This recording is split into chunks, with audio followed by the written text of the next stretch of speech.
Welcome. I'm Sebastian Mahfood, and you're listening to WCAT Radio, the on-air wing of En Route Books and Media, bringing you the dulcet sounds of Catholic wisdom. If God is perfectly good, then why does evil exist?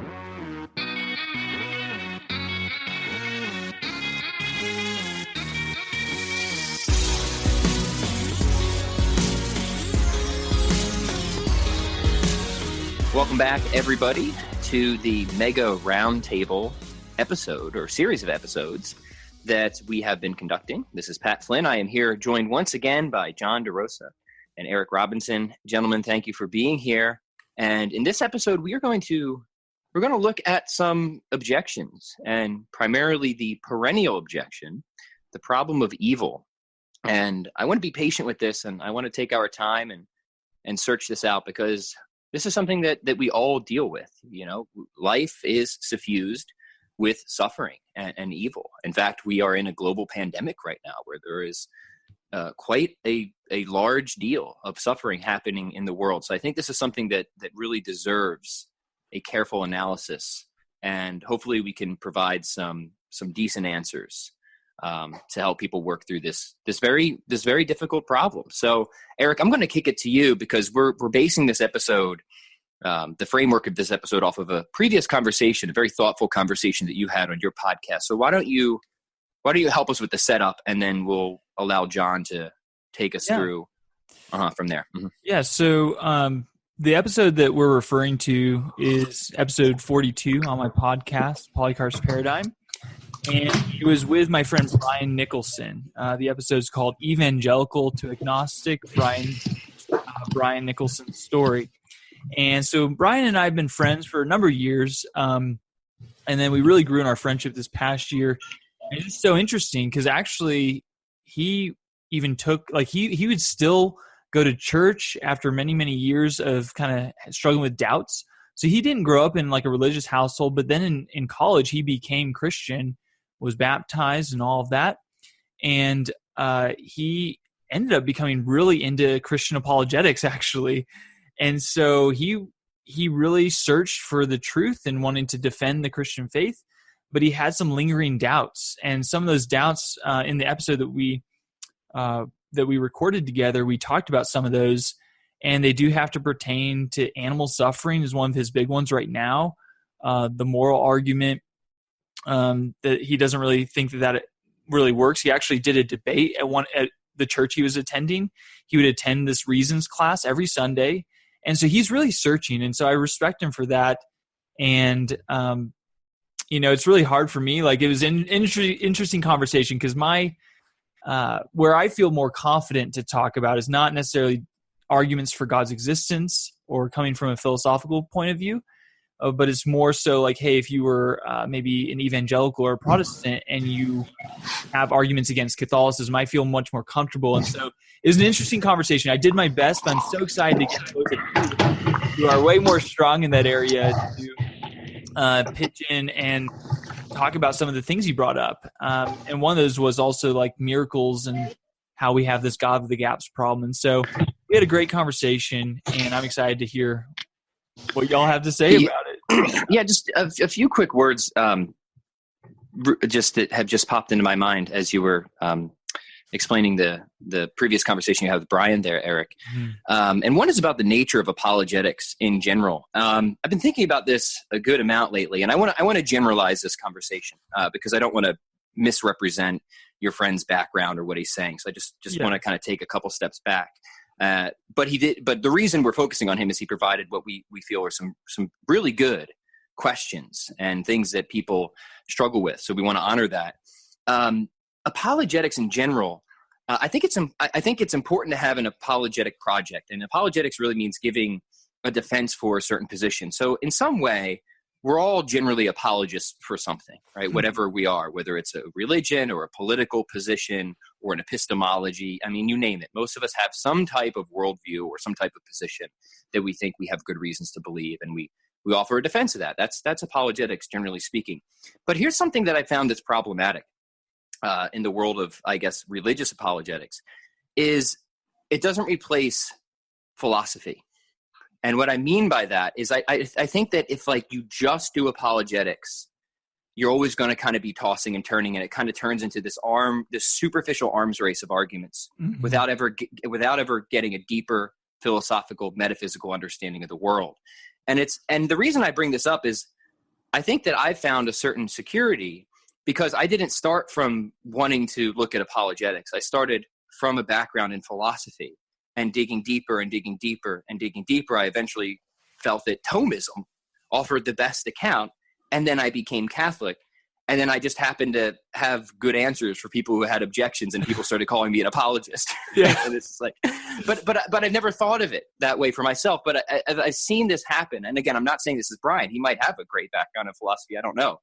But I see this for people who like maybe are Christian and they're really interested in the intellectual side. Yeah. But they get into this constant arms race, but they don't have the deeper philosophical understanding or chops to be able to analyze it themselves. So they either stall out or they don't know how to answer. And it's like this great emotional turbulence. And I think there's a scripture passage that actually speaks to this. It's from James. It's one of my favorites. I just want to read it and get your guys' comments. And I mean, I think it's so beautiful. It's so right. So it says this, if any of you lacks wisdom, let him ask God, who gives to all men generously and without reproaching, and it will be given him. But let him ask in faith, with no doubting. For he who doubts is like a wave of the sea that is driven and tossed by a wind.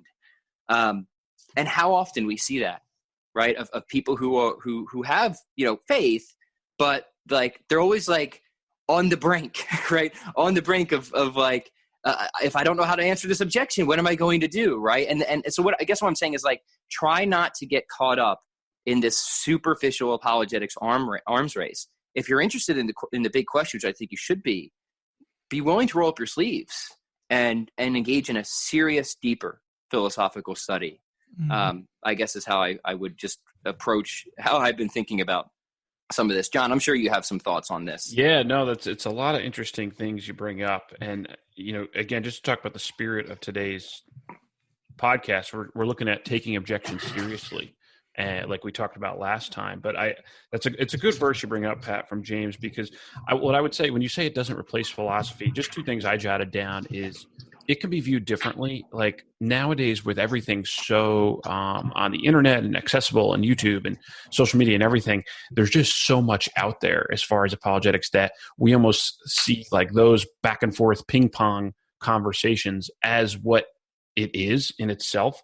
But you could look at it in different ways. Like you could look at apologetics as like a conversational approach to defending the faith, but you could also look at it, and Phaser has a great blog post on this where he actually criticizes a lot of apologetics. It's called Pre-Christian Apologetics, his blog post. And he says, he refers to it more as like an academic discipline where you got to dig in and do a lot of the philosophy first, before, so there's different ways to construe it. And people come so of course, Phaser just says what I was trying to say a lot more succinctly. Yeah. But I think it's important too to consider that you can go, you can go back and forth and get into these ping pong arguments and arms races, as you call them. And you could probably do that for your whole life, or you could dig down deeper into the trenches, and you're going to at some point need to bring in some other considerations, like perhaps Dr. Rhoda's version of Pascal's wager, and almost like be willing to lean into a position. Father Gregory Pine talked about that when I had him on my podcast, because you bring up the idea of like asking in faith, and that's going to sound like really weird. We could talk about a faith objection if we want to get to that, because a lot of people don't even like this idea of faith anymore. But the idea of it being not so much as, believing something that you have no evidence for. Obviously, we would reject that conception of it.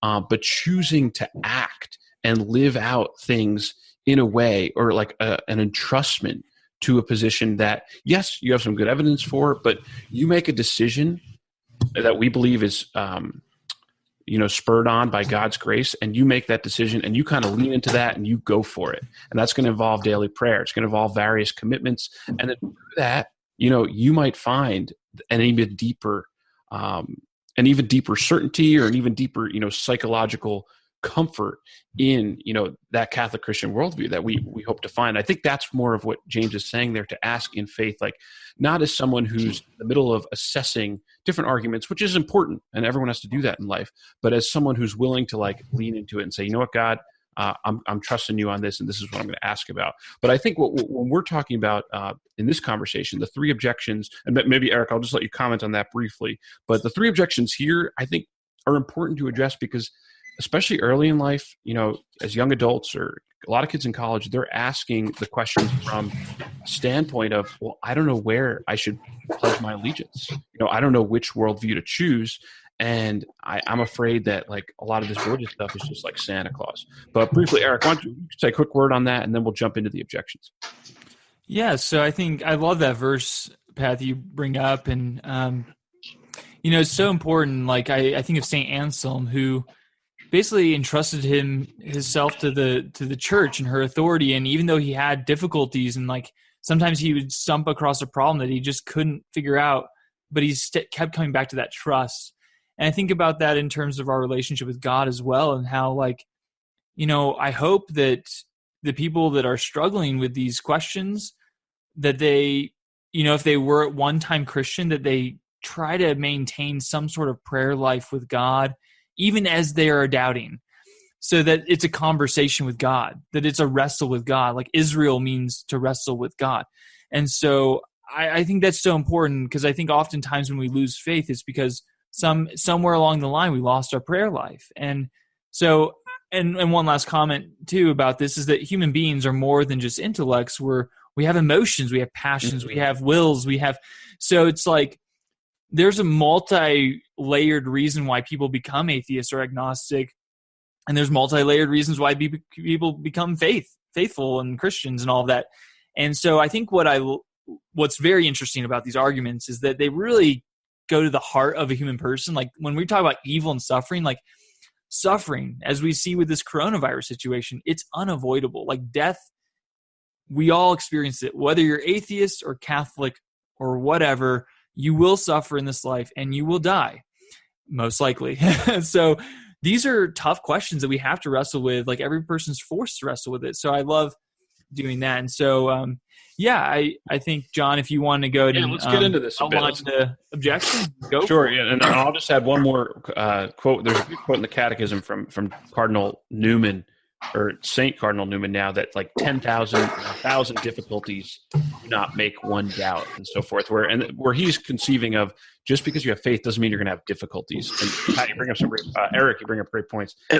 And just to play on that, a difficulty could be something that is emotional. It could also be a mystery. So just because we don't have the answer to some things doesn't mean that gives us a reason to doubt what we do have answers for. And that, I think, is a critical principle to keep in mind as we move, especially if somebody has just listened to our 2 previous episodes and you think that we've given at least a plausible account of reality from a theistic and Catholic Christian worldview, then that should bear in heavily on this conversation and how we look at evil. It's significant, and there's a reason we've done things in the order in which we have.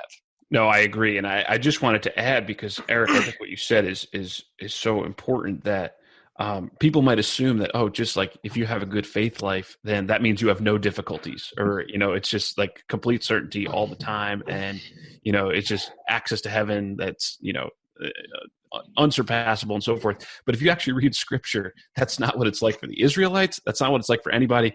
Go read, we'll put this maybe in the show notes, Lamentations chapter 3. I've been like meditating on this the past couple of weeks. This guy who wrote this lamentation, is Israelite believer. He is just like lambasting God and complaining about how he's crushing him and giving him all of this horrible sickness and so forth. And like, there's literally like 18 verses of him just like giving metaphors of how he's getting crushed. And then like right after that, he's like, but I still have hope and I trust the Lord. And like, so this like idea that like of believing in God doesn't mean you're not going to have difficulties is deeply trenched in scripture. We'll talk about that, but let's get into the arguments though, because I think sometimes we can get accused of like talking so much about the arguments in apologetics and not actually diving into them. So I want to dive into them. And there's 3 really that you came up, or that Brian raised in your good conversation. And you could tell he studied the positions for and against. Christianity, and you could tell that in the conversation because he had a lot of knowledgeable things to say. But the first one, or I'll list them, and then we're actually going to take them in reverse order. But problem of animal suffering was actually like the one you spoke the most about. So we'll talk about evil generally, but we're definitely going to hit animal suffering because he had some objections, like what good comes from it? Why is it necessary? How is God justified in allowing this and all that? The second thing you kind of brought up was the moral argument in the conversation, and Brian raised some doubts. I don't think we should accept this moral argument. I understand it, and he sees a little bit of its force, but he doesn't really think it can demonstrate anything. And then the third one was miracles and the supernatural have been explained over time by naturalistic explanations, and it's kind of a God of the gaps objection where we've been plugging in those gaps. He talks about the watchmaker argument from William Paley being debunked by evolution, and the naturalistic explanations have been winning out over time. So he wants to trust what has a good track record, and it seems like the supernatural doesn't really have a good track record when it comes to explaining things. So we're going to deal with those three problems kind of in reverse order, and we'll kind of just bounce back and forth, and then I think we'll devote more of our time to the problem of animal suffering and evil and suffering in general. And you guys, I'll just plug, you did a ton of this on your recent podcast episodes about the pastoral problem and how do Catholics think about suffering and offering it up and all that. And I thought that was really powerful when you share some of your own sufferings in those stories. So I'll refer folks to that. We're probably going to spend more time on the intellectual side of it today and like answering those philosophical problems. But if you think that's cold and calculating, check out what Pat and Eric have to say in those other episodes. So let's do them in reverse order. What do we say to this? Miracles and the supernatural have been explained over time. And he gave the example, people thought hands and eyes probably would have thought they were designed. If you're living in the 15th, 16th, 17th, 18th centuries, until Darwin comes along, he's got this great theory that shows that things are not always as they appear. Maybe people in Jesus' time, they could have been persuaded by like parlor tricks and, other supernatural things. And just over time, it seems like naturalism has a stronger explanatory power. And so we shouldn't really trust in these miracles. Right. Pat, what do you say to that? Why don't you kick us off there? Yeah, I reject every one of those assumptions, John. I think that hands and eyes are designed, quite frankly, but I wouldn't base it looking at modern evolutionary theory. And it's funny that this one got brought up because we just actually spent a significant amount of time talking about intelligent design. So I don't want to rehash a lot of that, but I will emphasize a few of the points we made. Is that whatever we want to say about whether design is present or not in evolutionary biology, there's two stronger design arguments that can be made in which biology depends and is contingent upon. One is the fine-tuning of the universe, right? The mass of the electron, the strong force, the weak force, entropy, all of those things, right? And that's like right at the very beginning. And I don't think punting to a multiverse is going to work. It's just going to reiterate the problem at what I think is a fantastically unnecessary level. But there's an even more fundamental teleological argument of the natural ordering of things to an end or an effect or a range of effects. And that's more metaphysical. And I think that's more certain. And that's actually going to tie in strongly to the moral argument. I don't want to skip ahead, but the way I approach the moral argument is not the typical, and if I can speak just, I guess, candidly, it seems like a lot of the apologetics and the objections to the apologetics that we've assembled here, they're kind of Protestant-y, if that makes sense. They're kind of popular and Protestant-y. And I wouldn't use any of those arguments because I don't think they're particularly strong. Can they be made? Yeah, but I think a lot of them get to kind of a stalemate position. I just think there's a lot better arguments. Many of them, again, require rolling up your sleeves and doing the deeper metaphysical work. But once you have, even if you have the idea of evil, which is something not living up to an expectation, you're committed in some way to a teleological conception of the universe. You cannot make sense of good or evil apart from a teleological conception of the universe. So what do you mean by that real quick? Goal directedness, right? Okay. That there's certain ends or effects or ranges of effects that things are inherently pointed towards or directed at. So when we say that something is bad, right, we're really saying that it doesn't live up to a certain expectation, right? It hasn't really become most of the kind of thing it's supposed to be.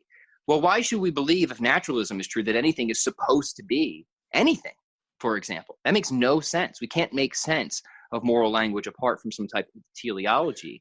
Now, I don't want to skip ahead too much on there, but I think it all does connect in a way. John, you want to chime in? Yeah, because we're going to get back to all that with the moral argument in a second. I just want to say a little bit more about the miracles and the supernatural thing, because I think it can be a misunderstanding that like becoming a believer means that you have to accept all supernatural and miracle claims.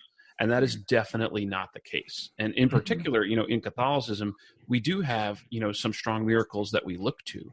But most of the miracles are either related to biblical revelation or they're private revelation that Catholics are free to reject if they don't actually think that, that there's good evidence for them. Now, as far as there's like the three big Marian miracles and apparitions and so forth that people do think that there's good evidence for. That's the one at Fatima. There's the miracle of Fatima. There's Lourdes. You can read about that. And there's Guadalupe. And those are like the three big ones that people have, assessed over the centuries, and the consensus kind of around those is, there's some strong evidence here. But even those big ones, Catholics are not bound to accept those in faith. And if you find that, maybe a naturalistic explanation makes more sense of them, you could theoretically hold that as a Catholic. Now, I don't hold that. And I think Eric, you did a show on Fatima. So there's some good evidence, for those being miraculous. But I just want to make the point that we are not bound because we're believers to accept all miracle claims. And Pat, in your episode with Dr. McGrew, he made, an incredible point that the miraculous is really only better understood against a backdrop of regularity and order in nature. So you kind of have to, like, if there were like miracles happening, a few times, a day, in different places, and they could all, and like, we wouldn't even call them miraculous if there were like so many of them happening, if it was happening like as frequently as rain goes on the earth. But in Catholic Christian worldview, the particular miracles, they say something about God's revealing and God's speaking. And so when you become a believer, you don't have to accept, all supernatural claims, but you should be open to the fact, because we have good reasons to believe that God exists, that, God did enter into time, that he can, suspend the natural course of things in certain instances. And you just have to be open to that fact and examining it on a case-by-case basis. You don't have to accept everything. Go ahead, Pat. I think that's a really important point. And a couple things that I would just want to add to that. One is like, let's be careful of chronological condescension. Even though they didn't have the modern scientific, enterprise, for most of human history, I'm willing to bet that most people, most of the time, were well aware that dead people stay dead. Like that would have come of no surprise to them. And that virgins didn't give birth, right? They weren't stupid, right? People knew these things, right? So like, what would cause them to proclaim something so radical? People who would have been aware of whether this happened or not. They had proximity to the events and were willing to die for it, right? Well, it wasn't because they were stupid and thought that dead people suddenly came back alive again. Like, that just seems wildly implausible. So let's just be careful of the whole chronological condescension. I used to hold that myself, and then I realized that's not a substantial objection. And then miracles, that's going to depend on whether you think God exists and would use miracles. And if we've made decent arguments already for God's existence, miracles seem entirely open. And like John said, in order to even make sense of a miracle, we need a backdrop of some type of stable, orderly nature. So, and in the Bible, it's very interesting, is there's not a whole lot of miracles in the Bible.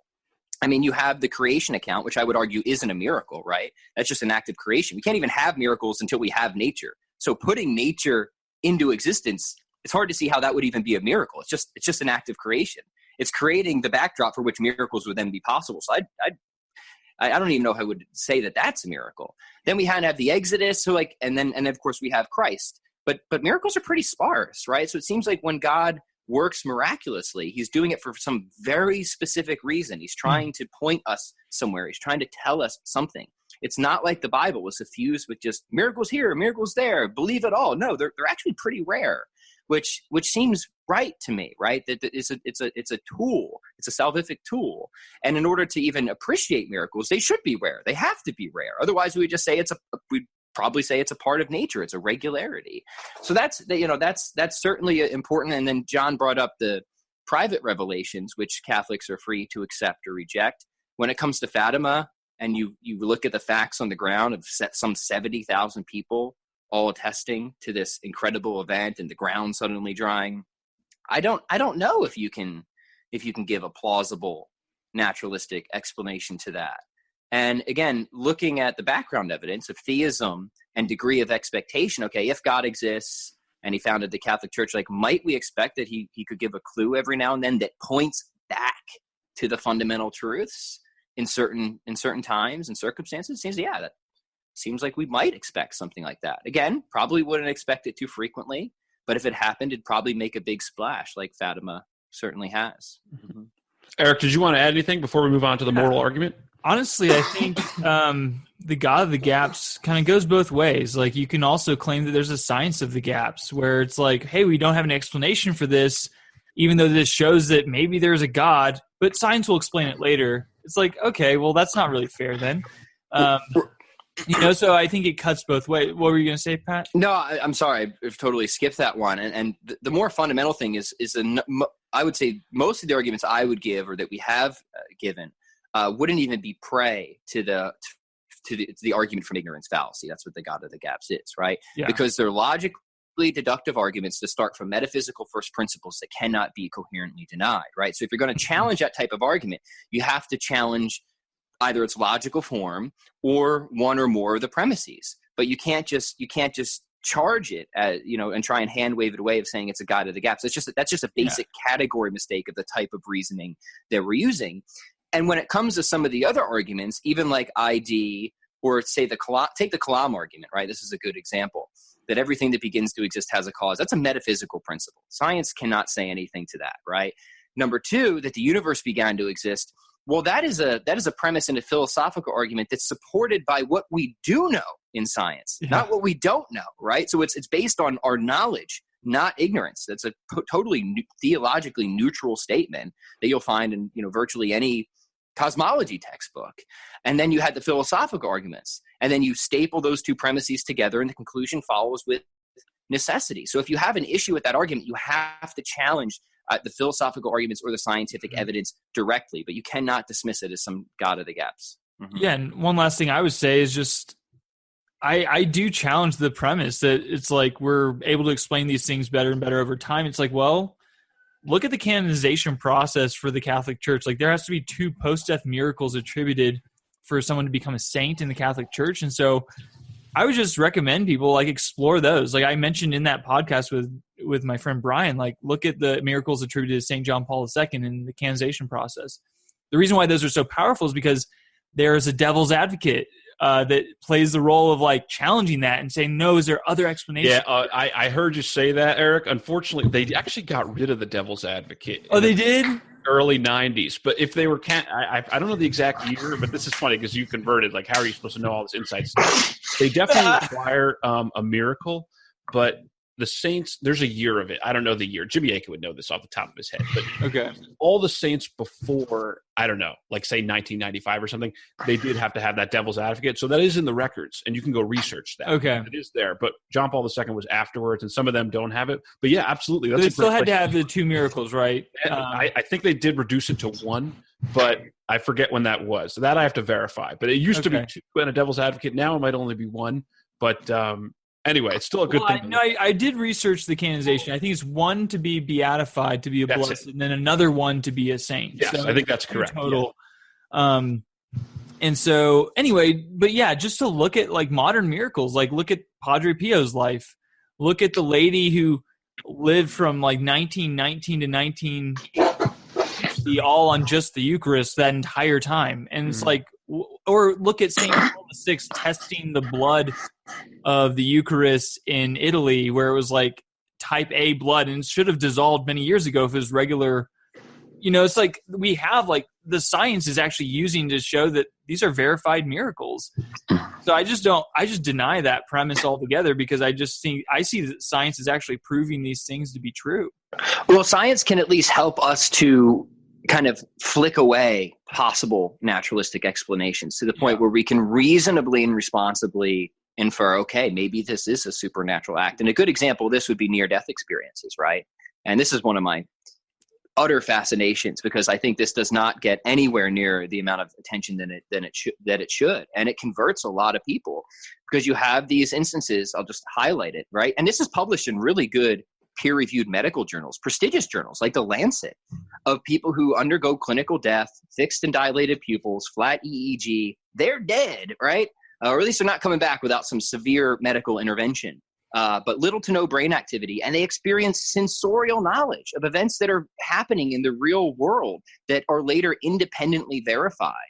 And it just doesn't seem like there's any plausible naturalistic explanation to this. Even if you tried to like conjure up some hallucination hypothesis from like the last little sputterings of electrical impulses in the brain, that wouldn't produce veridical experiences. And that's the key. Things that are really happening, right? Hallucinations are private events. They can't be publicly verified or tested. And then you have the additional layers of evidence of people who are congenitally blind, seeing for the first time when they're dead. So I'm with you, Eric. I fully challenge that the world can be explained naturalistically, not just the miraculous, but at all. Part of the reason I came out of naturalism is because I just realized its explanatory power is not there, especially for things when it comes to consciousness. So if you think that the world at bottom, fundamentally, is just some collection of physical simples, it's disparate, it's unintentional, there's no teleology, there's no awareness, consciousness, intentionality, any of it, I think you have a qualitative abyss that cannot be coherently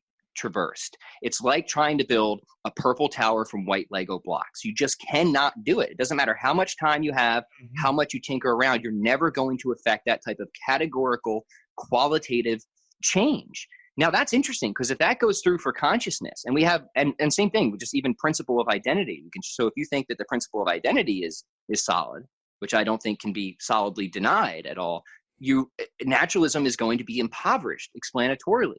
That there's something about us, something about our consciousness, our thoughts that cannot be reduced to axons firing in the brain. Now that's important on the moral argument, because all of our moral experience depends on our conscious experience, right? So if the argument for consciousness goes through, then we're kind of already there, right? That everything in the moral realm just has to get in line, so to speak. It's going to be contingent on conscious. So if naturalism can't explain consciousness, then I think the game is kind of already set at that stage in the argument. Then we can just kind of layer on further evidences and arguments from morality specifically. No, I think those are a lot of good points. So, and why don't we transition then into the moral argument? Because I think even Brian would say too, like that's not a major reason why he's an agnostic. The God of the gaps was brought up towards the end of the conversation. And as we've argued, there's good miracles to look into. Plus, if God exists, then he can act a miracle. So if we first have good arguments for God, then we would expect these things and so forth. So a lot to chew on there. But yeah, let's get into the moral argument package. And let me just read off what I outlined as some of Brian's objections to the moral argument, the typical way it goes. And I've actually seen this actually pretty commonly now among atheists on the internet and other places.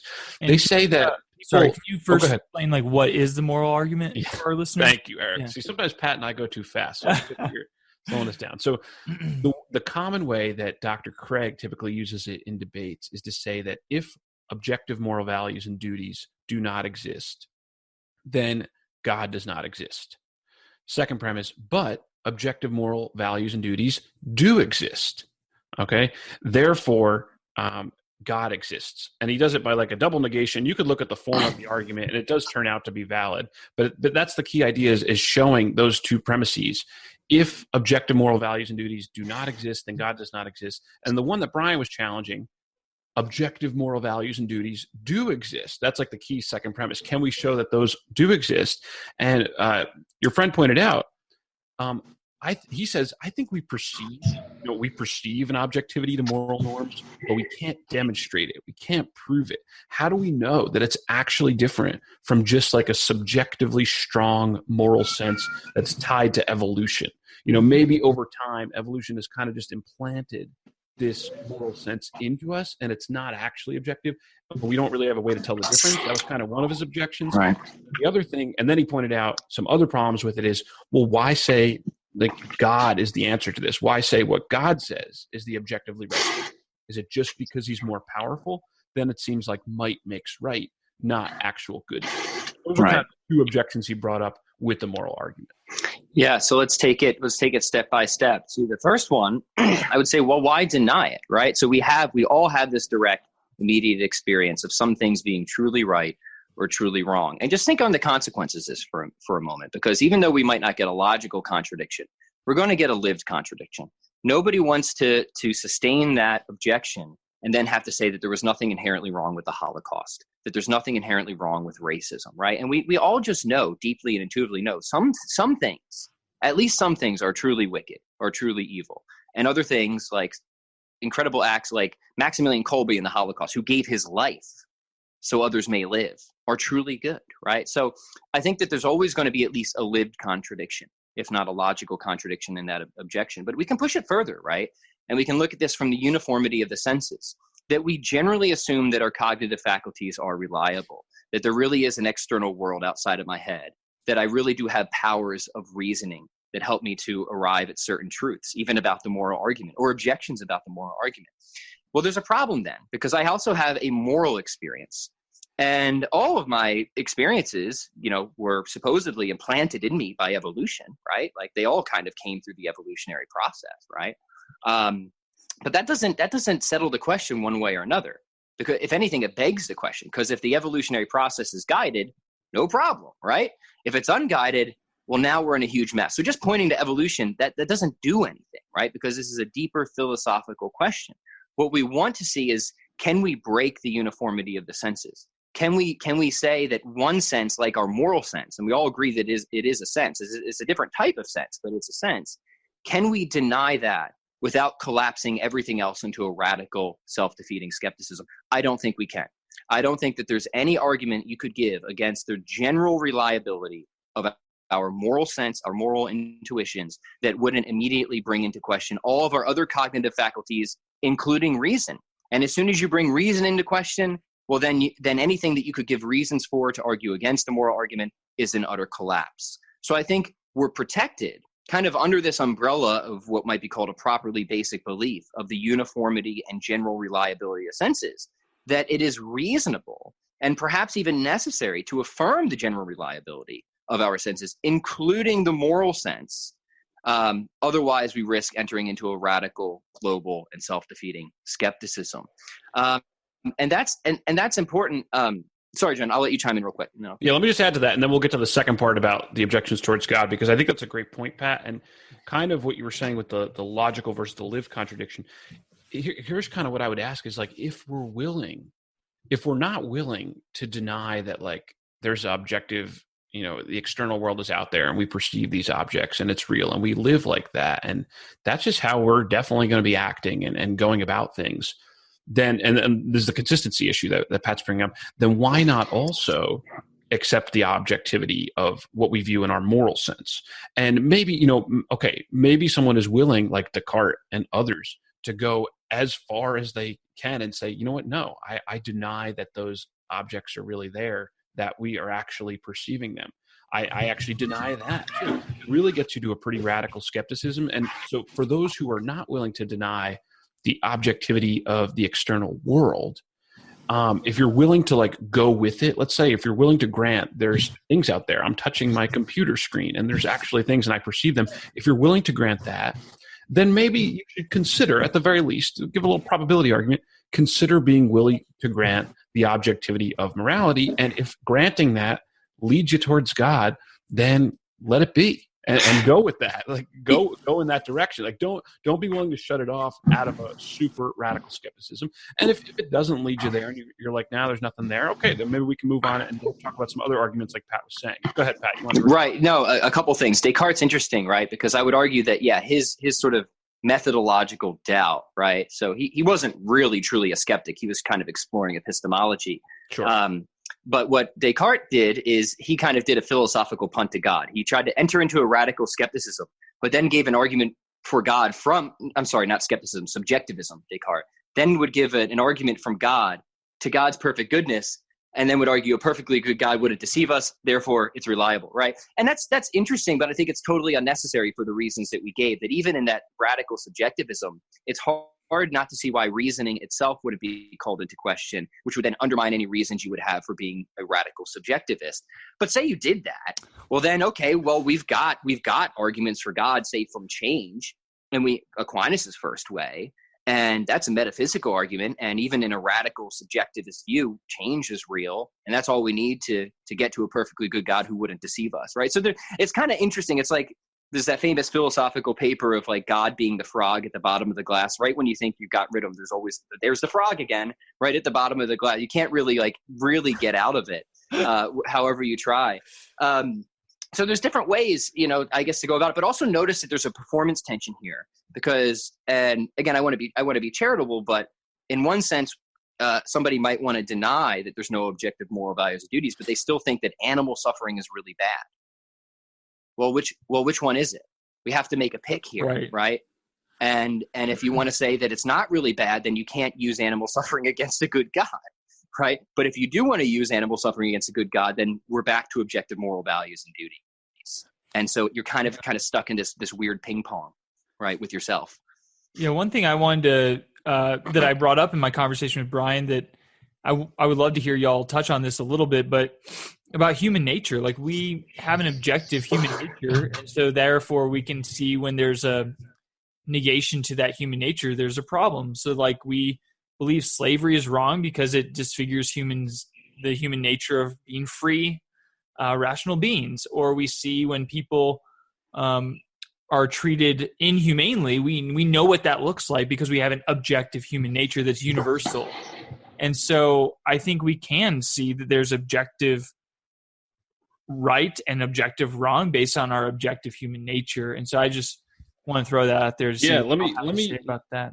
Let's definitely transition to that. I want to have 2 more points on what Pat was saying, and then Eric, I want to transition to that because I think that's a really good answer to Brian's objections about God and like, do we just follow God's commands? What if God just commanded this?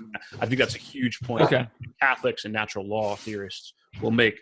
But just touching on what Pat was saying too, going back to the senses, if you want to dig into the philosophy of it, I was just going to give 2 recommendations for the view really that is in the Catholic tradition or Aristotelian tradition is called like direct realism or even naive realism, that we actually perceive the world as it is, which is different than like what Descartes and Kant and others thought. And if you want to pick up 2 books on that, Etienne Gilson, who's a French Thomist, his book Methodical Realism will defend that, and he's a Catholic.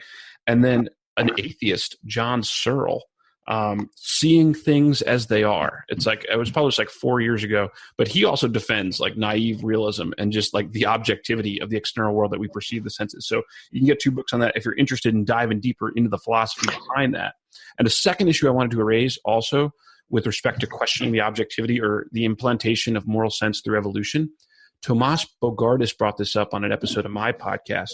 There's a counterfactual problem here, because what if we can ask if evolution would have made us think that like rape is morally permissible, then we would all think that rape is morally permissible, but that still wouldn't make it right. Like, we would want to say it's still objectively wrong. Exactly. If we want to say that it's implanted into us by evolution, whatever evolution gives us is the standard, you run into that counterfactual problem. So those were just 2 things I wanted to mention going off of that. But yeah, let's transition to this nature thing, because Brian says, why just go with what God says is the objectively right thing? Is it just because he's more powerful? People have said, yeah, what if God said, commanded direct? Like, my objection is raised at God. Is it just that might makes right? And I think your point, Eric, about objective natures is where we kind of have to go next. So, Pat, do you want to chime in there? Yeah, sorry, I'm still coughing up here. My as we'll get deeper into the Thomistic analysis, this virus is being perfected and flourishing off of my deprivation. But I will prevail. I will overcome. Yes. Offered up, bro. Offered up. Yeah. No, honestly, I am, right? So let me know how I can pray for you guys in this. I don't want the suffering to go to waste. So when I said earlier, I didn't mean to be disrespectful or uncharitable when I said some of these objections are kind of Protestant-y, but I think this is an example, right? Because sometimes Protestants grab hold of one of the horns of the famous Euthyphro dilemma. Is something good because God wills it, or does God will something because it's good? And both of these are unattractive because one is that if God wills something because it's good, it would show that there's something higher than God, right? And that doesn't seem right? We claim that God is ultimate, that he's foundational, etc. So that doesn't seem attractive. Or the other one doesn't seem great because it seems arbitrary, right? Does God just will something to be good? And like the counterfactual, like, could he have willed rape to be good or something? And that seems odd, right? But to Protestants that don't embrace a classical theism like Catholics do, they're kind of in a kind of a tricky spot there, where they may just grab hold of one of those horns of the dilemma. Now, one could argue that that could still be true, that God could just will, and in fact, there's certain religions that do affirm that God could have willed anything he wanted to be good, even rape. Now, I don't think that's true. I think that there's something about rape that is necessarily wrong because it's necessarily athwart the flourishing of objective human nature, for example. Which is rooted in the objective nature of God. Right. So if the God that we developed through some of the arguments that I've given previously and that John has explored enormously on his podcast is right, that God is the fullness of being, he has no lacks, no privations, no wrinkles, no defects, then God wills something that is good because he is good. He is the source of goodness itself. All perfections are contained in some way in God, right? He is the full plenitude of being as such. He's pure actuality, right? There's no further ends for God to attain. He just is perfect being. So in that sense, God's will just reflects God's morally perfect and supreme nature. So we can go through the middle. We can dodge the horns of the dilemma and say, no, it's in God's perfect being, right, that we can ground the objective, natures of things, right? Because not to get a little too technical, but like God in understanding himself and in all the ways that things could participate in his being in some limited finite way. He understands the infinite many ways that limited finite creatures could exist and flourish as the kinds of things that they are. That's where nature's objective natures come from, is in God's self-reflective act of understanding himself as both experienced and experiencer, and in that the notion of difference and how everything else could participate. Let me chime in there because I had an interesting thought to go off this too, because I'm kind of now at the point where I'll present the moral argument if they find it attractive, if somebody is moved by it the way that Dr. Craig and others present it. That's great. If that pushes you towards God and you find something there, I think there's still value in that argument. But if it doesn't, and you run into these other issues that we're mentioning now, there still is kind of a back door, I think, into Thomas Aquinas' fifth way, which I'll mention in a second. But fun little autobiographical story. In 2014, I actually attended a lecture of Dr. Edward Fazer's lecture. He gave a lecture at Princeton University, and I was there. And afterwards, I didn't really know as much of this stuff at the time. Like, I had his book, and I was like, I was talking with him afterwards briefly, and I brought this up, and I said, would you advocate using this type of moral argument? If objective values and duties do not exist, then God does not exist. Objective moral values and duties do exist, therefore God exists. And he said no. He said he actually wouldn't use it in his apologetics, and I think it's because in the Catholic natural law approach, we're more willing to base things on the objective natures, and morality is based on things flourishing as the kinds of things that they are. So how does a moral argument work in that context? Well, I think it can work in the following way. And he does this in the last chapter of his book on Aquinas. We can say that we can explore the proximate grounds of morality by examining the objective natures of things. Like, we can really get a lot of moral reasoning and ethical reasoning just looking at things by their natures and how they flourish and do not flourish. But the ultimate grounding is still going to have to rest in God, because we have to ask an important question. How did the things get those natures? Mm-hmm. And that's kind of what sparks Thomas Aquinas' fifth way. And I'm not going to rehearse the whole fifth way, but the fifth way goes from, wait a minute, we kind of see things in the world being directed towards certain ends. They're directed towards certain ends based on their natures. And he actually says, we're talking about living things. We're even talking about non-living things like protons, neutrons, and electrons. And when we examine that, we say things aren't really directed towards certain ends based on their natures unless they were, given that direction by some intelligence that pre-exists, because they can't direct themselves if they don't exist yet, and so forth. And you could develop that in more detail. I'm kind of just summarizing it, but I think that's kind of a backdoor that even if you grant, okay, you don't like that first argument, maybe you find there's something to this natural law approach of objective natures. You have to ask the question, how did the things get those natures?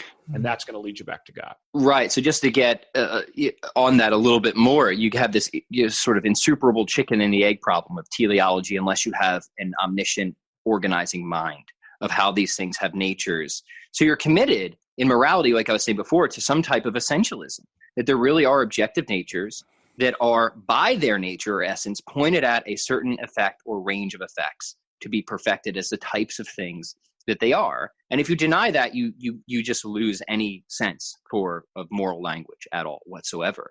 Now, the cool thing about that is, like, we don't need to appeal directly to God to figure out what is good for someone, right? And think about this in humans, right? We're rational animals. That's the kind of thing we are. That's our essence. We're a little bit more than that, but let's just get that to started here. Well, it seems like part of what perfects us, which I think everybody recognizes, is truth, right? We're rational animals, and what perfects reason is truth. Reason is pointed toward truth. That isn't something we choose, right? That's something that is inherent to the type of thing that we are, right? Now, say that isn't the case.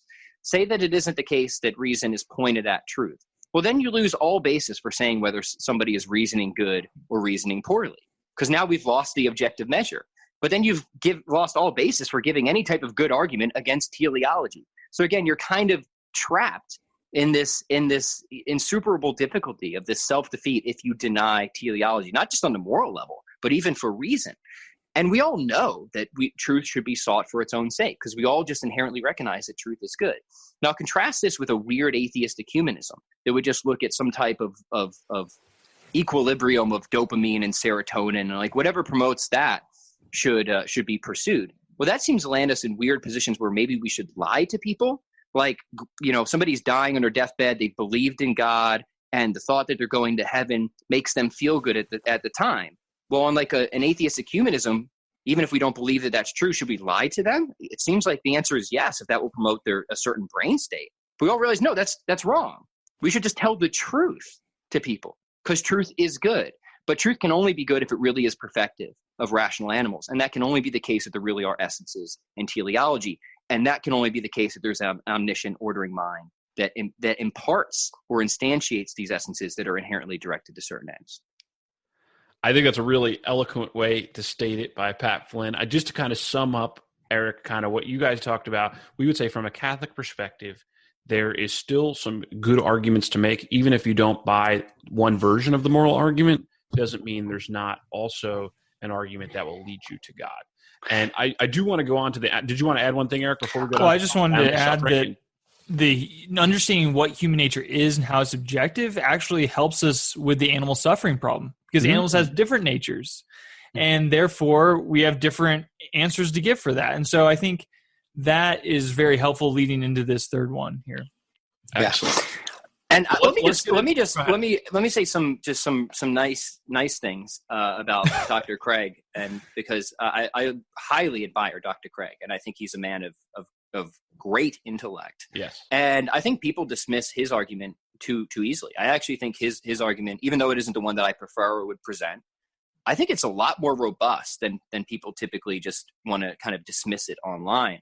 And I would recommend for anybody who's never read Dr. Craig's published work, which is really technical, really fascinating, and really shows to what a great scholar he is, go watch the recent debate he had on capturing Christianity, because that was really satisfying, because once you see Dr. Craig really engaging in much deeper work with a more serious critic. A lot of Dr. Craig's stuff that you see online is him engaging with people who are just woefully underprepared to debate him. So you never actually get a lot of substance, and it can seem superficial. But I want to say, look into him, because he's a serious scholar, and he deserves attention. Mm-hmm. Very good.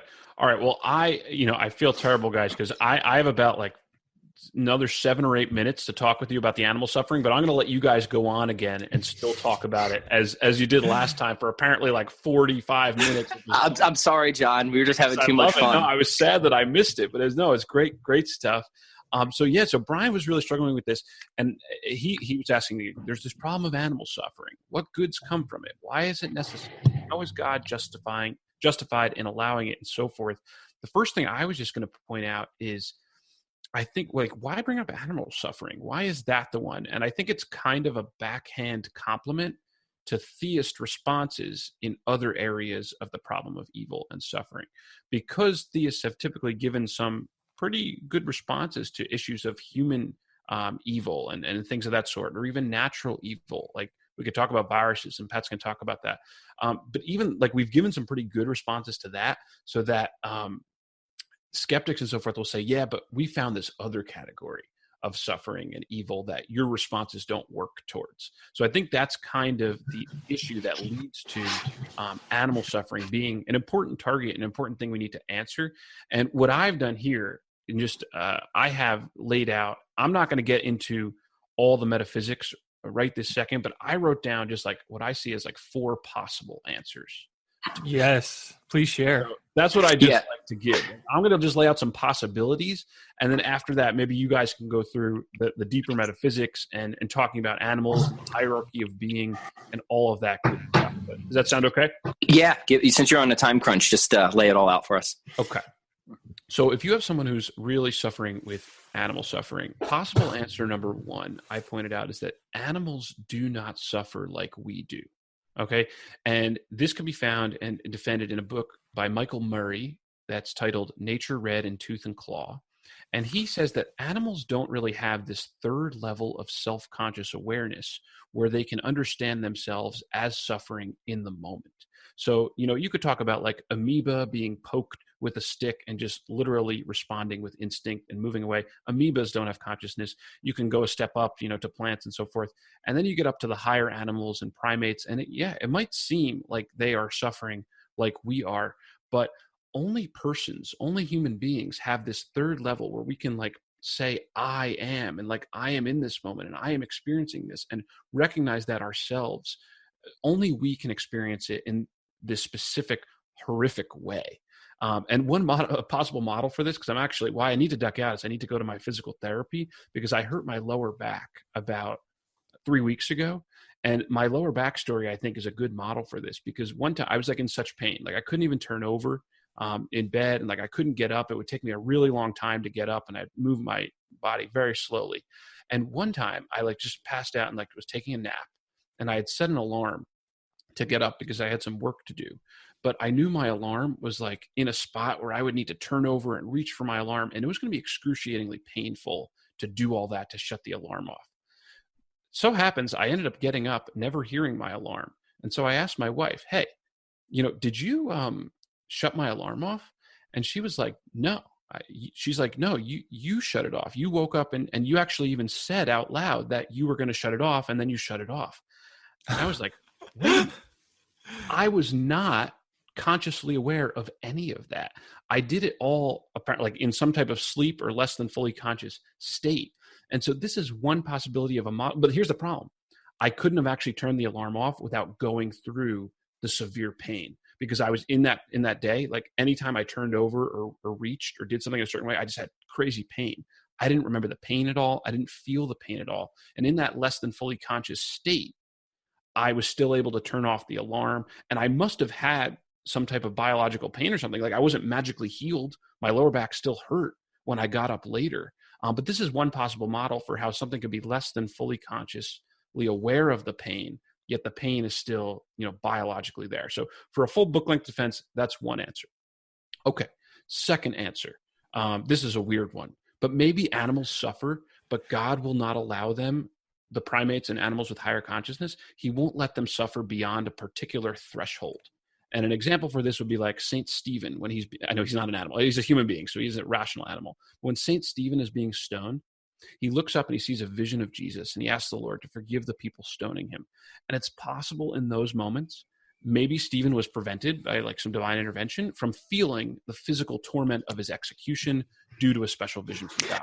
John, that's really interesting. Sorry, I don't want to take up too much time, but that's really interesting how it ties into some near-death accounts where like at the moment of somebody's death, they report this great sense of peace and comfort, or even like angels comforting them, and they actually don't feel the horrific pain or tragedy. Now, again, how far you want to take that, but it's a possibility. It's a possibility. That's what I'm all about here. Possibilities. And some have hypothesized that God could draw near to suffering and dying animals in that special way. And it will be unbeknownst to us. We can never know that. So that's a second possibility. Third possibility, and this is going to be the most repugnant to a strict Thomist, but people have developed theodicies that include animals like growing from their suffering, appearing in the heavens and the earth. And Eric, you actually suggested this. I saw that movie. It's called All Dogs Go to Heaven. So this is not the traditional Catholic position, but guess what? Catholics have developed this, and it might be a possibility for someone who's interested in it. 2 books Trent Doherty, The Problem of Animal Pain. He develops a theodicy like this. And actually a priest, my wife, Christine, went to Georgetown, and a priest she knew there, Father Christopher Steck, recently came out with a book, All God's Animals, where he also develops this kind of theodicy. Again, it's not traditionally Catholic or Thomistic, but it's a possibility. Well, and I just want to address the quick objection that will come up here. People will be like, well, what are you going to do with all the mosquitoes? And the answer there is very easy. Like, a perfect hell for humans is a perfect paradise for mosquitoes. Problem solved.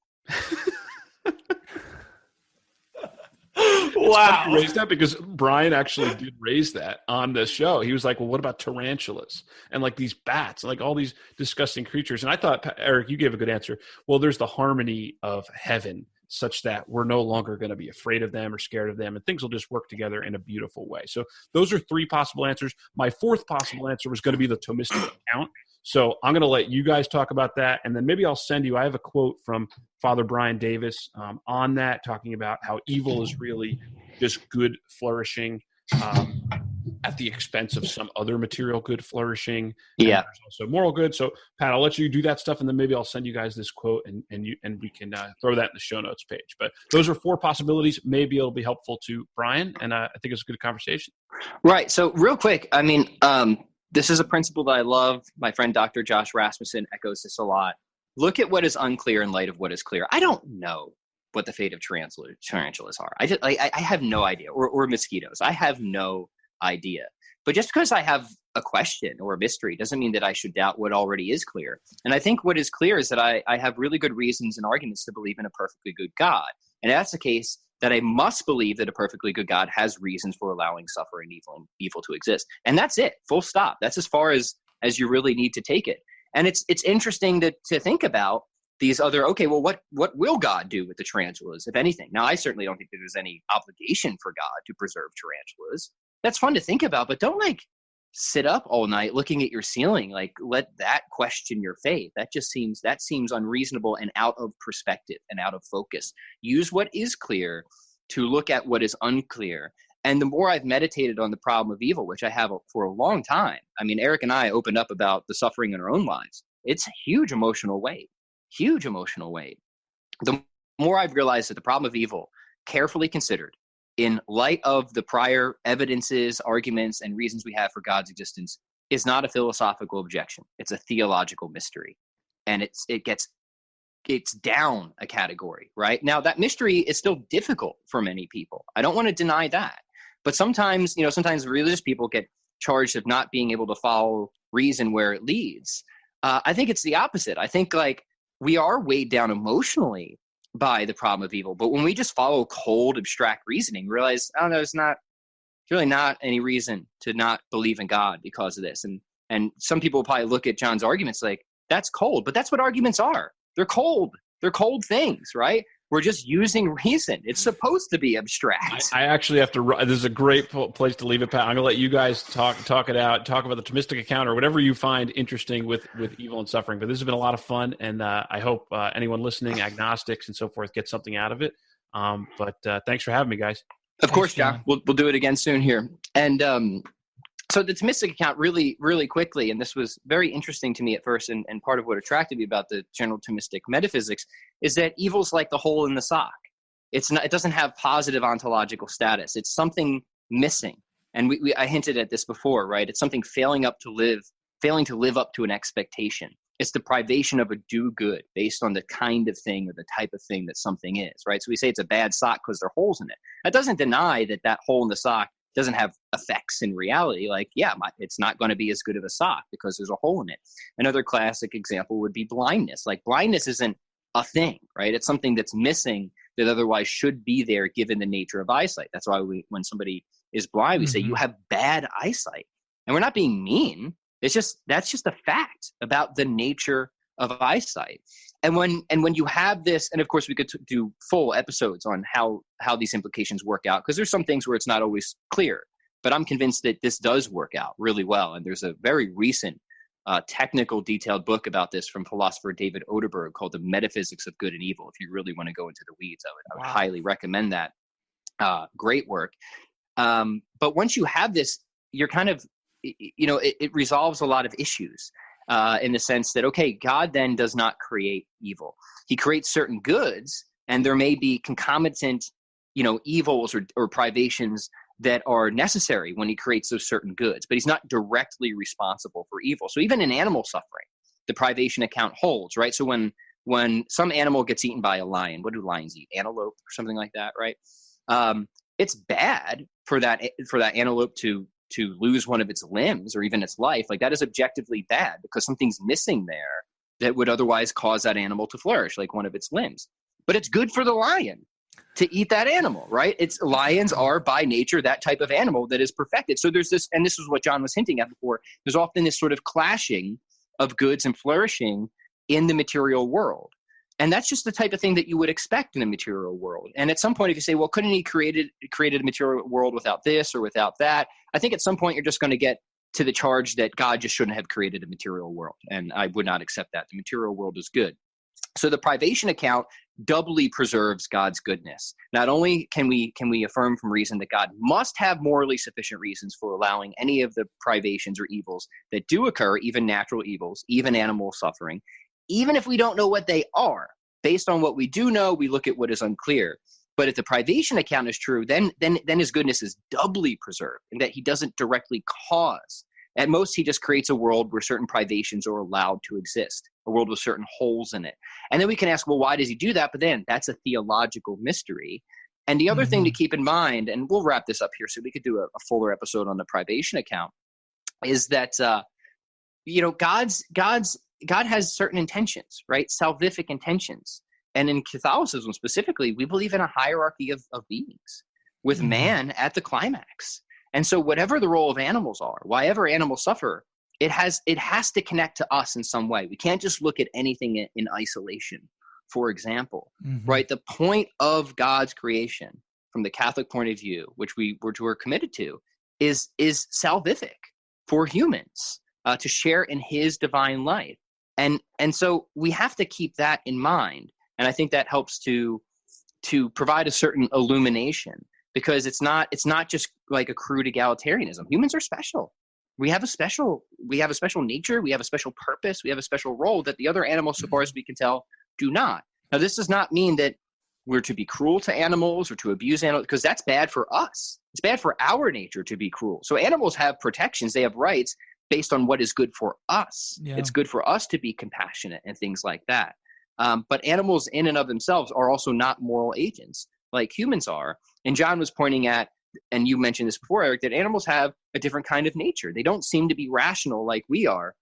And if that's the case, if animals are unable to comprehend these sort of higher orders of self-awareness, to unable to get out of their perceptual stream, and this seems true even for the higher order primates, right? And there's been good studies on this that shows like they can't even tell syntactically the difference between man bites dog and dog bites man. And that's significant, right? Because it seems like what humans have in our abilities to reason, to step out of our perceptual stream, which allows us to suffer, right? We need that to suffer. We need to have understandings and beliefs and concepts, and we need to be able to understand that the way things are and that we are suffering, but also to really have suffering, that things could be different, that things could be otherwise. And that seems especially unique to humans as well. So those are just a smattering of possibilities, and that's all you need to diffuse the tension, is just possibilities. Because the charge is God, if the charge is God could not possibly have any reason or any way of reconciling this, and then you do have possibilities, well then that's all, and we don't have to show that any of them are true. We just have given enough to show no, there's possible ways here that we can. And that might not be entirely satisfying to people, because sometimes people want full, like, we want to know, like, why this particular, like, we all want to know that.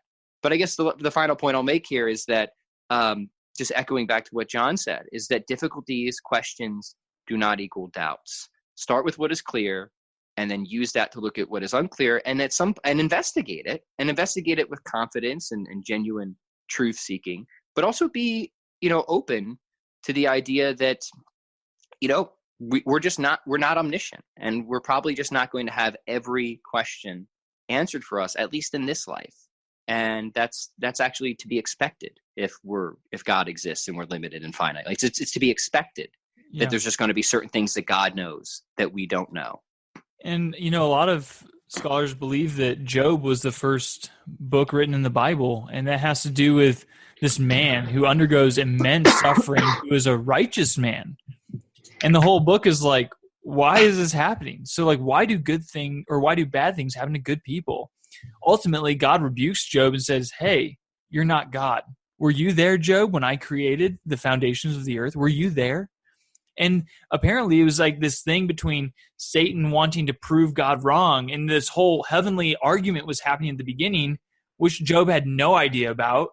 And of course, like, there's this thing, like, God's perspective is different. His goal is salvation, like you're saying. And so ultimately we are creatures, and we have to bow before the Creator and say, yeah, I don't get it. It's a mystery. But I think for me, this objection would be much harder, and suffering and evil in general, not just animal suffering, but human suffering, would be much harder to contemplate or to, argue about before the time of Christ. But now that we have the gospel, now that we have Jesus, Christ and him crucified, God's like answer is in the cross. Like, hey, the greatest evil that happened, you could say it's the summation of all vegetative evil, all animal evil, and all human evil, because in a human, we sum up in ourselves the totality of creation, vegetative, sensing, and rational.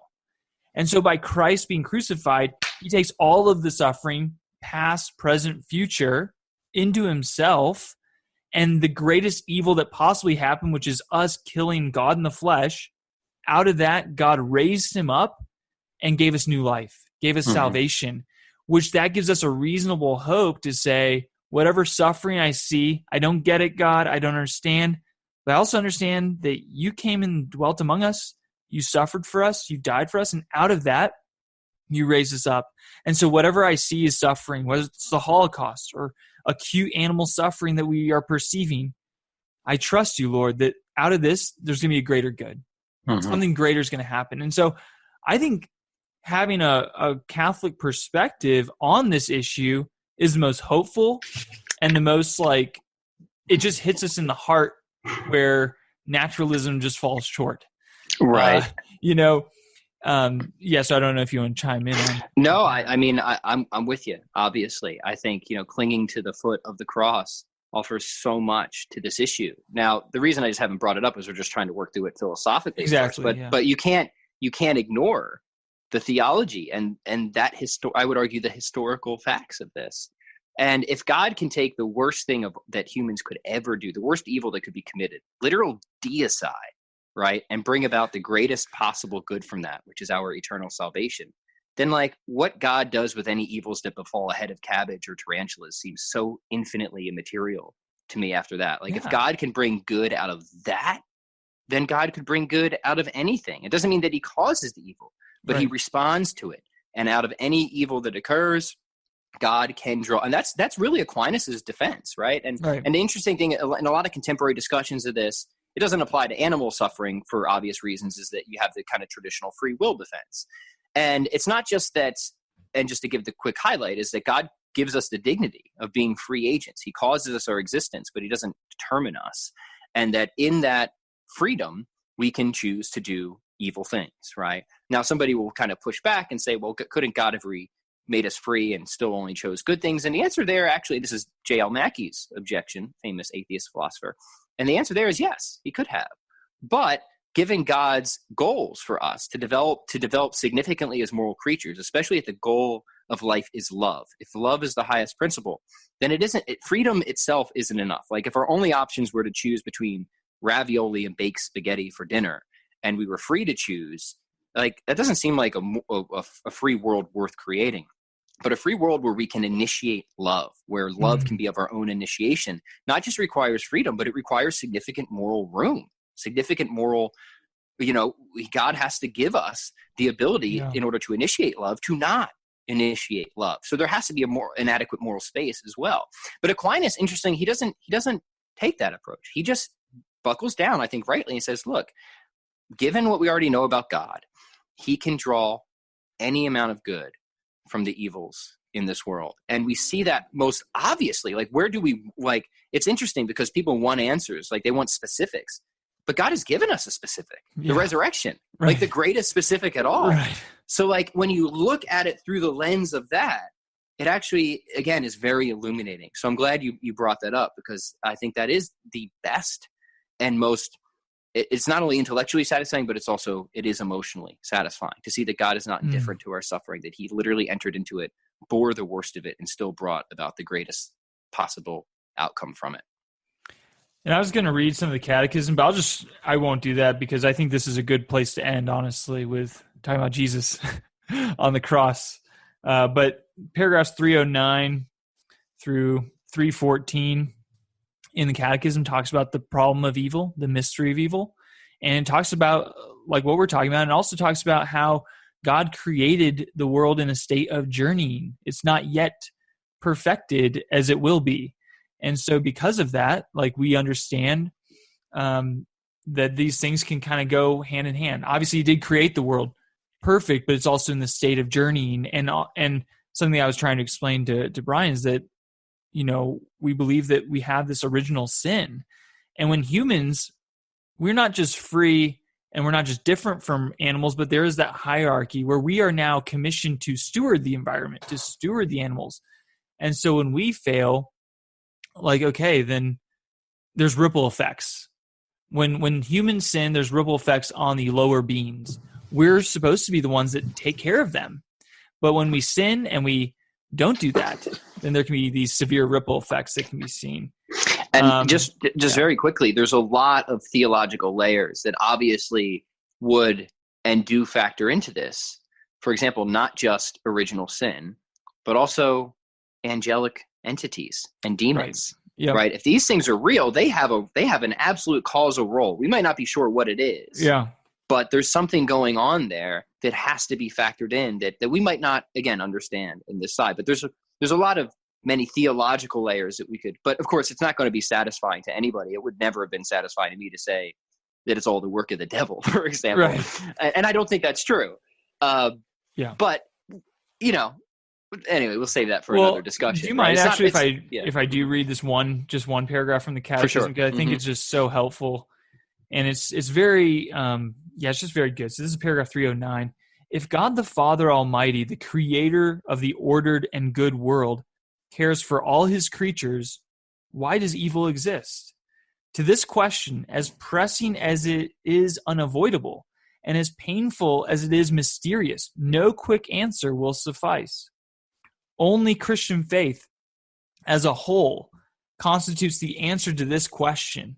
The goodness of creation, the drama of sin, the patient love of God who comes to meet man by his covenants, the redemptive incarnation of his Son, his gift of the Spirit, his gathering of the church, the power of the sacraments, and his call to a blessed life to which free creatures are invited to consent in advance, but from which, by a terrible mystery, they can also turn away in advance. There is not a single aspect of the Christian message that is not, in part, an answer to the question of evil.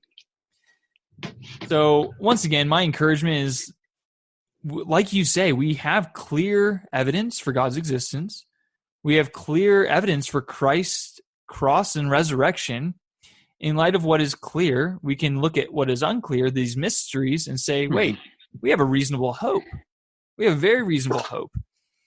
And I know I'm kind of mixing, faith and reason right now in propagating this Christian perspective of things, but I mean, just put the lens on. Like one of my friends says, okay, if you're really struggling with these different ways of viewing the world, try it on, see what it looks like. You put on the naturalistic lens, you're going to get depressed. You put on the Christian lens of resurrection hope, and you may still struggle with like being depressed, but at least you'll be able to unite that suffering with Christ's cross and actually have meaning in it. Right? Sorry, John, when you listen to this and see that we've gone another 45 minutes. But no, a couple points to that, right? It's like Alistair McIntyre makes this point in his book After Virtue, is like part of being a philosopher and thinking through things requires creative imagination. You don't just compare arguments, and he's talking specifically of moral philosophy, but I think it's true to what you're saying as well. But you have to be able to put yourself in another perspective and think through that perspective and lens and see what problems do I encounter or would I expect is this? And can these problems be resolved by a different paradigm? And really trying to put yourself in that paradigm. You don't have to believe it. You can't fake believe it, but really trying to think creatively through that can be very illuminating. And, two more things about evil is going back to the Thomistic account again. Remember that there's a clear asymmetry between good and evil. Like, we can't even make sense of evil unless there's first something good there for evil to attack, right? So good is more fundamental. That makes sense in the theistic account, that good is more fundamental. We need good before it can be harmed or some evil to occur. So they're not symmetrical. They're asymmetrical, clearly. And the other thing is, if I put myself back into a naturalistic paradigm, again, I wouldn't expect evil at all, because I wouldn't expect conscious beings at all. It just, the fact that even evil occurs seems to only make sense in a theistic paradigm. Because if naturalism were true, I guess if I'm being completely frank, I don't think anything would exist, right? But certainly I don't see how we could get to conscious beings like us that could even have moral experiences. So any types of evils, significant or mysterious evils, human evils, I just wouldn't expect any of that if I'm trying to think creatively through a naturalistic paradigm. So contrary to the kind of initial impression, because there is the initial impression of how could an all good God allow these things to happen, I think when you really think through this carefully, the fact that evil exists actually points strongly back to God on a deeper metaphysical analysis. Exactly. And like you point out, like, freedom is not the ultimate. The ultimate is love, because God is love, and he created us in his image and likeness, that image and likeness of love. And so God's ways are higher than our ways. His thoughts are higher than our thoughts. But the clarity that we need is in Christ crucified and raised from the dead. And that's what I would like to leave it with. I think we did a pretty good job on this podcast. I think we covered a lot of ground. And I would just say, don't ignore the historical man from Nazareth who claimed to be God, Right. And that's a good way to wrap up. So everybody, thanks for tuning in. I guess depending where you're listening, whether you're listening on my podcast or Eric's or John's, you might have heard this as a series or one gigantic block episode. I think I might just put it up as one mega, 3.5 hour episode. So if you made it to the end, I hope you enjoyed it. I mean, really, sincerely, thank you. And I hope this is helpful. The problem of evil is not just, it is a problem, I think, but it's a problem for people of faith. John made the good point earlier. Like, just because you're a person of faith doesn't mean that you don't have difficulties. I mean, in some ways, since I converted, my life is infinitely better. I would say in the most important ways, it's infinitely better. But in many ways, it's significantly more difficult because God rips you apart. He turns you inside out. And I don't think people appreciate that. Like, when you really go all in, right, there's this, and you see this in the lives of the saints and people who really strive for holiness. Like, they are beaten down. Yeah. Brutally. But out of that suffering comes this beautiful love and this beautiful charity and holiness. And that's a scary thing. That's a very scary thing. I struggle with that. I'm afraid of the next spiritual root canal I'm going to get from God. Yeah. And I know it's coming because I know I need those spiritual root canals. But that's a topic for another day. So. Well, it's like if a little baby gets a vaccine, let's say, like a shot in the arm, all they see is pain, suffering. They don't see that, hey, this is actually going to help you. Like, they don't understand that. Their parents know it, and it hurts them even that it's like, oh, I wish this child of mine wasn't suffering from this shot that they really need to cure this illness that they have or whatever it might be. But just trust me, like, it's going to be okay. But because I love you. I'm going to inject this in you. And so that's, purgatory. It's not going to be pleasant to be purged of evil. But man, when we get to heaven, it's going to be like, oh, that was worth it. Or maybe we're experiencing that purgation now through our sufferings on earth. I don't understand why that happens. Trust me, God says, like, I'm your father. It's going to be okay. I got you. Everything, I love this verse, everything works to the good of those who love God and are called according to his purpose. A friend of mine shared that with me the other day, and she was like, listen, it means all things. Like, if you love God, you are called to his purpose. He is every single thing, even the suffering, all of it works to your good. It's going to be all good. Amen to that. Thanks for tuning in, everyone. We'll catch you next time.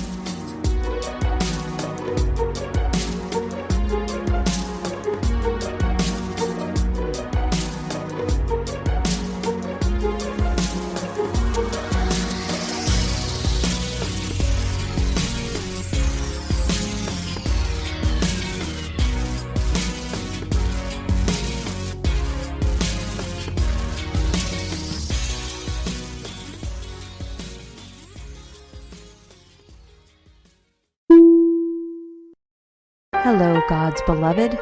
I'm Annabelle Mosley, author, professor of theology, and host of Then Sings My Soul and Destination Sainthood on WCAT Radio. I invite you to listen in and find inspiration along this sacred journey we're traveling together to make our lives a masterpiece and, with God's grace, become saints. Join me, Annabelle Mosley, for Then Sings My Soul and Destination Sainthood on WCAT Radio. God bless you. Remember, you're never alone. God is always with you.